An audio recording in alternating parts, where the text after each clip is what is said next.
पर भारतीय trade union के बैनर तले विरोध रैली निकाली जा रही है और मुख्य रूप से जो 4 लेबर कोड केंद्र सरकार की तरफ से लाए गए हैं उसका यहाँ पर ये विरोध हो रहा है।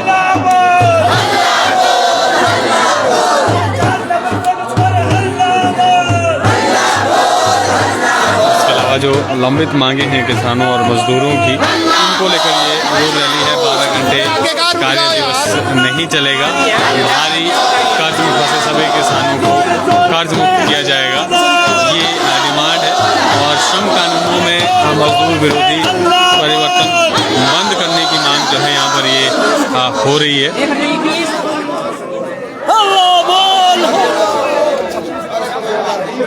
क्या हुआ?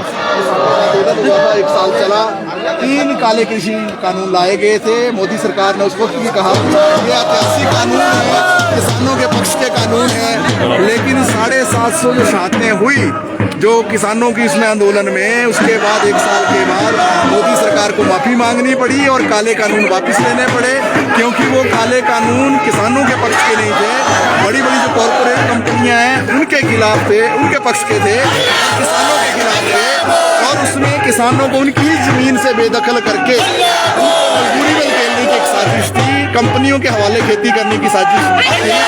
उसी वक्त में एक आंदोलन शुरू हुआ था, हमारे देश के अंदर एक हड़ताल हुई थी। क्यों हुई थी? आजकल आप लगातार पिछले 4-5 दिनों से देख रहे हैं 4 लेबर कोड ला दिए गए। ये लेबर कोड क्या है? ये बंधुआ मजदूरी और गुलामी को स्थापित करेंगे। 44 कानून जो हमारे देश के अंदर बने हैं पिछले 100 साल में, उसमें से 29 कानूनों को सीधे रूप में खत्म कर दिया गया।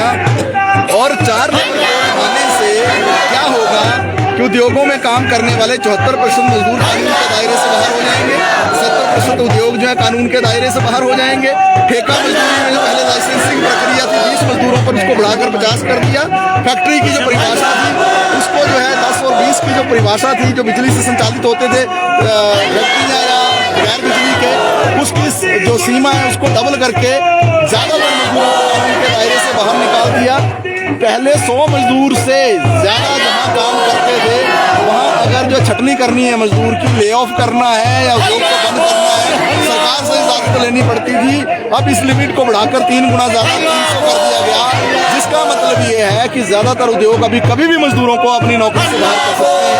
और बड़ी बेशर्मी की बात यह है कि केंद्र सरकार बार बार ये तर्क दे रही है ये बड़े अच्छे कानून हैं, और ये तर्क दिया जा रहा है कि इससे जो है मजदूरों का भला होगा। जब 74% मजदूर को आप कानून से बाहर कर रहे हैं, किसका भला आप करना चाहते हैं?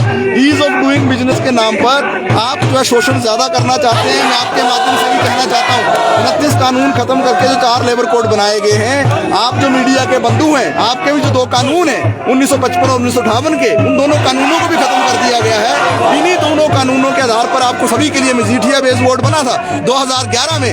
जब ये दोनों कानून भी नहीं रहेंगे तो मजीठिया बेस वोट भी खत्म हो जाएगा। आप जो पत्रकार लोग हैं या आपके दफ्तर में जो क्लरिकल का काम करने वाले या दूसरा जो काम करने वाले लोग हैं, वो भी इस दायरे से बाहर हो जाएंगे।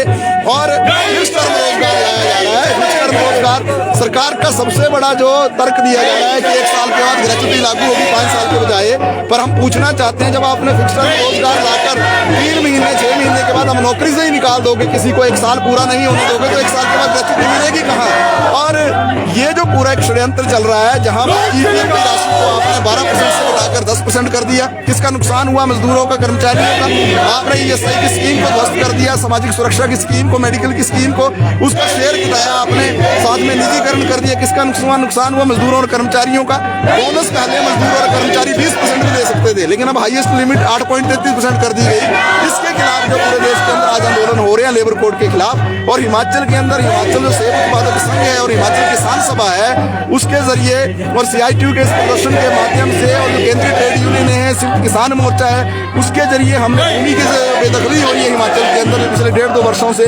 जिस तरीके से भूमिहीनता हो रही है, जिस तरीके से किसानों को उजाड़ा जा रहा है, जिस तरीके से किसानों को सुप्रीम कोर्ट का ऑर्डर होने के बावजूद भी जमीन से बेदखल किया जा रहा है। NHAI ने जो जिस तरीके से नेशनल हाईवे और 4 लेन का जो रोड बनाए, उसमें जो लोग प्रभावित हुए, जो उनको घर जो उनके गिरे, उनको मुआवजा मिलना चाहिए था कानून के अनुसार, जो सुविधा मिलनी थी, वो कुछ नहीं मिला। आपदा 3 साल से हिमाचल के अंदर चल रही है। इस बार सबसे ज्यादा आपदा आई, जिसमें जो है सैकड़ों लोगों की जान दुकान गई, कितने घर गिर गए, कितना जो है हमारा पूरा ढांचा जो है वो सारा खत्म हो गया।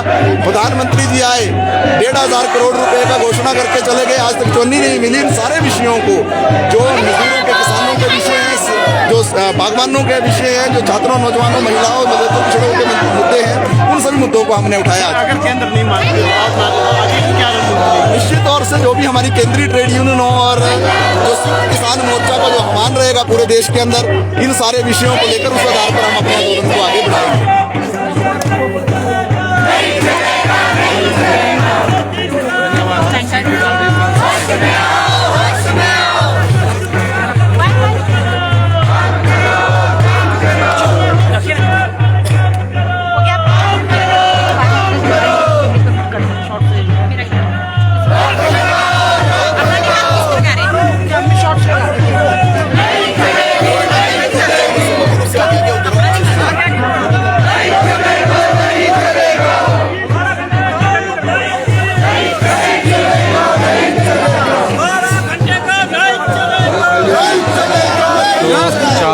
लेबर कोड और जो किसानों बागवानों की लंबे अरसे से मांगे हैं उनको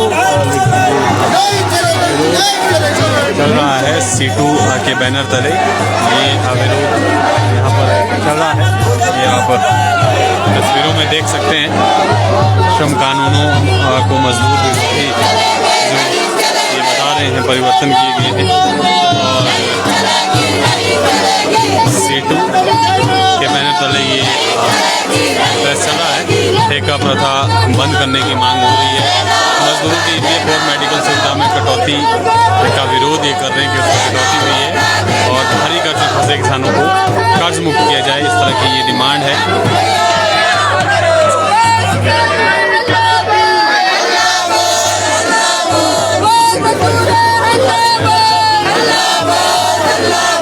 विरोधी सरकार नहीं चलेगी, विरोधी सरकार नहीं चलेगी, मजदूर विरोधी सरकार नहीं चलेगी, महंगी बिजली नहीं चलेगी। तो फिलहाल आपको इन्हीं तस्वीरों के साथ छोड़े जाते हैं। ताज़ा तरीन अपडेट के साथ फिर जुड़ेंगे। आप बने रहें पंजाब केसरी हिमाचल के साथ।